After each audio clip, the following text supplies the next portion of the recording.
We will first go through a quick overview of the SIP ecosystem and terminologies. If you are not familiar with the concept of telephony signaling and with the basics of Session Initiation Protocol, or SIP, we greatly recommend that you take the time to look at the 4 base classes from sipsense.com. Alright, this first diagram illustrates the major components in the SIP ecosystem: the user agents, proxy, registrar, location service, registry, and feature servers.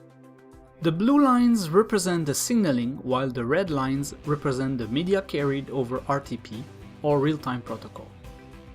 User agents, IP or soft phones, register a contact for a specified address of record, AOR, to the domain registrar.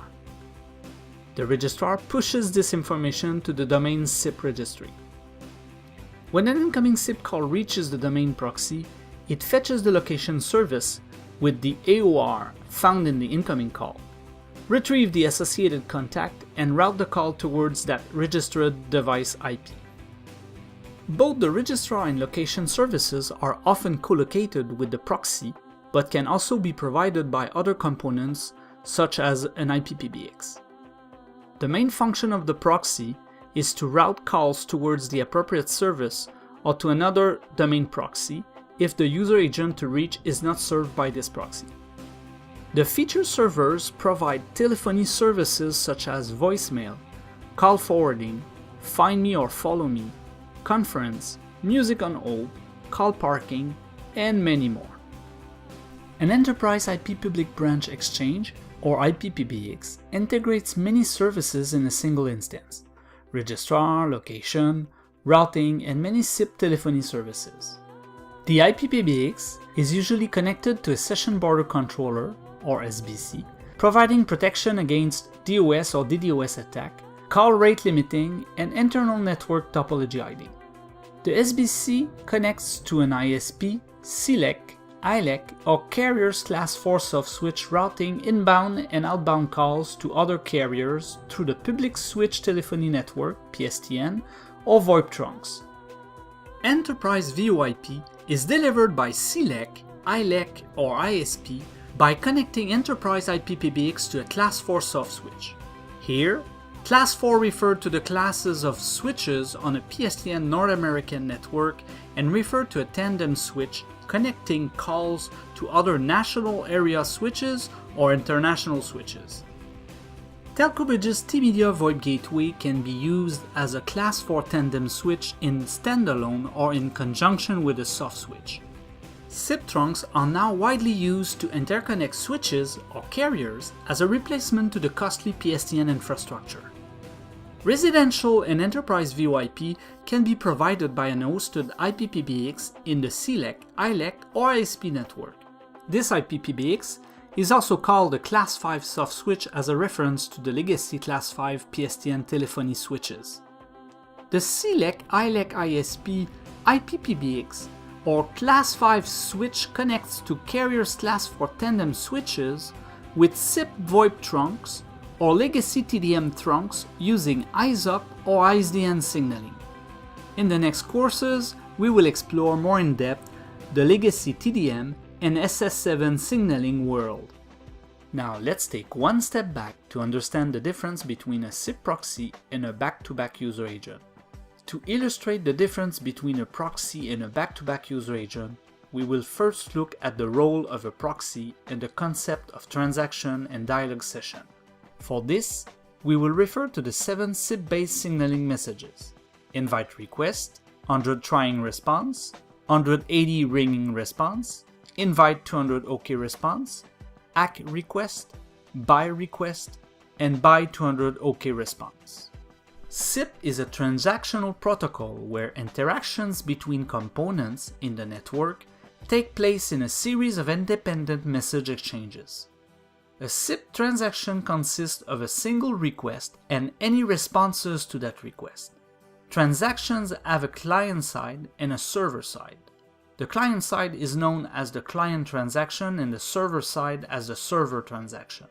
The client transaction sends the request and the server transaction sends the response. The first transaction, in green, is initiated by UA.A user agent, who sends the invite client transaction to a proxy. The proxy acknowledges the reception of the invite request to UA.A by sending back a 100 trying response. The proxy routes the invite request to UA.B and create a second client transaction, in purple. User agent UA.B acknowledges the reception of the invite request to the proxy by sending back a 100 trying response. User agent UA.B sends the server transaction response 180 ringing and 200 OK back to the proxy. The transaction is terminated on reception of a final 200 OK response. The proxy sends the 200 OK server transaction response back to UA.A and terminate the transaction. The client user agent acknowledges the reception of the final 200 OK response by sending an ACK request. Note that the proxy did not put itself in the path for any further requests on this dialog session, and therefore the ACK is sent directly to the UA.B user agent. Once the UA.B user agent have received the ACK, the dialog session is established and the voice session starts. The transaction ID is carried in SIP messages through the via SIP header branch parameter. The tag parameters in the to and from SIP headers, along with the call ID SIP header, carry the unique dialog and session identifier of a call session. The termination of a call dialog session is done by using SIP by message.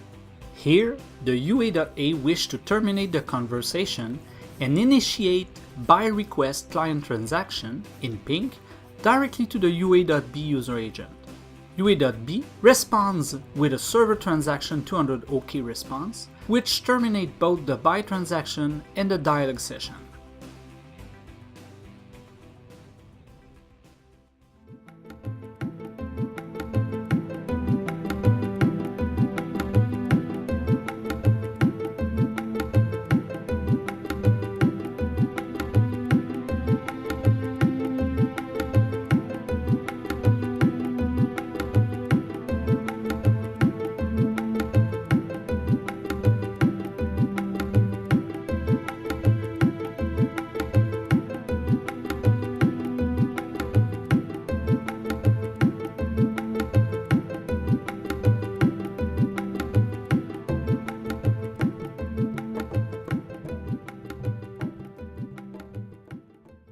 Now that you understand more about transaction and dialog session handling at a proxy, let's look at a special SIP component called a back-to-back user agent.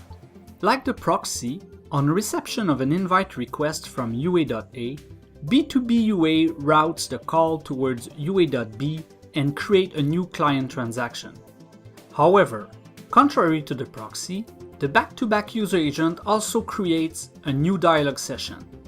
The back-to-back user agent acts as a user agent server with UA.A and as a user agent client with UA.B.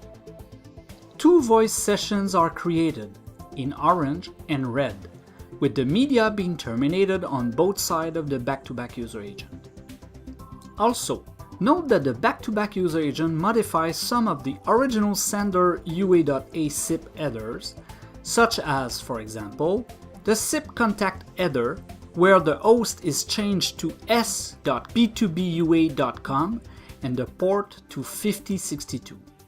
This characteristic is also called network topology hiding, where some information of user agents behind the back-to-back user agent, such as the host IP and port in SIP header URI, are modified by the back-to-back user agent.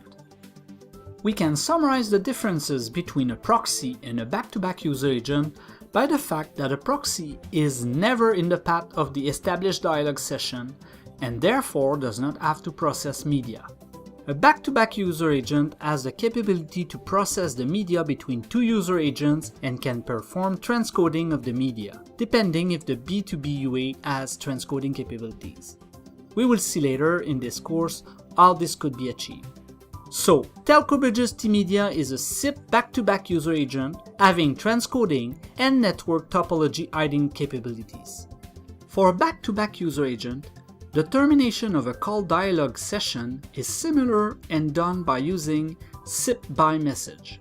Here, UA.A wished to terminate the conversation and initiate a BY request client transaction in pink to B2B UA. B2B UA initiate a BY request client transaction to UA.B. UA.B responds with a server transaction 200 OK response, which terminate both the BY transaction in light purple and a dialog session in red with UA.B user agent. B2B UA then responds with a server transaction 200 OK response to UA.A, which terminate both the BY transaction in pink and a dialog session in orange with UA.A user agent.